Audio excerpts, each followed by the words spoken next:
नमस्ते, welcome back to new blog. आज चाहिँ म घर आएको छु तल्लो घर। म चाहिँ अहिले भैँसा सैसा बाँध्नेछौँ, गाईहरू बाँध्नेछौँ। अनि त्यसपछि बाँधिसक्यो भने म एकछिन उता जानेछौँ खेततिर थोरै घाँस काट्न। अनि घाँस काट्यो भने अनि मेरो चाहिँ थोरै तरकारी लाग्छ, तरकारी देखाउने छु। अनि घाँस काटेर अनि पछि दलेर अनि न्यार हाल्नेछौँ भैँसालाई। अनि बाख्रा तिनीहरू बाहिर बाँधेर अनि उ गर्नेछौँ। अहिले चाहिँ म भैँसा बाँध्छु, अहिले यति नै बनाउँछु। हल्का पछि अनि म त्यो भैँसा पनि बाँधिसकेँ, बाख्राहरू पनि बाँधिसकेँ। अनि उता सानो थोरी पनि बाँधेँ। म चाहिँ घाँस काट्न जाँदैछु। अनि भैँसा चाहिँ त्यहाँ बाँधेको छु। म चाहिँ खेततिर जाँदैछु, हेर्नु होला।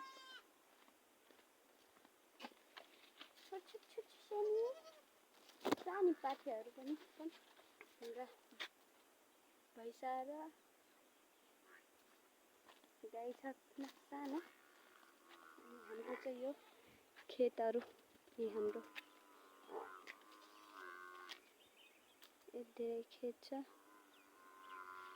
यो चाहिँ यता चाहिँ चरिला छ, उता चाहिँ सानसाना लौकी काँक्रा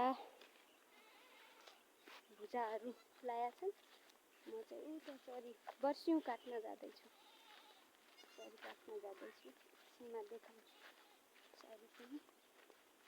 उता चाहिँ लसुन प्याज लगाएको छ। गाउँ पनि पाक्न आँटिसक्यो। यो चाहिँ सुप हो, सुप पनि लगाएको गाइस।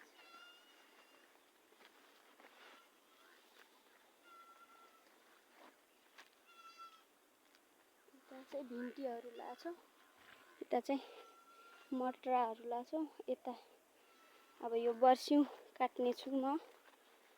यो बर्स्यौँ थोरै बाख्राको लागि काट्दैछु। म अहिले काट्छु, अहिलेको लागि यति नै, पछि देखाउने छौँ।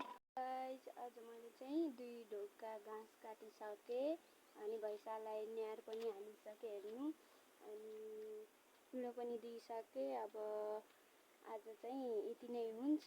कोही मेरो च्यानलमा नयाँ आउनुहुन्छ भने लाइक कमेन्ट सब्सक्राइब गरिदिनु होला गाइज भन्न चाहन्छु। आजको भिडियो चाहिँ यति नै हुन्छ। By by guys.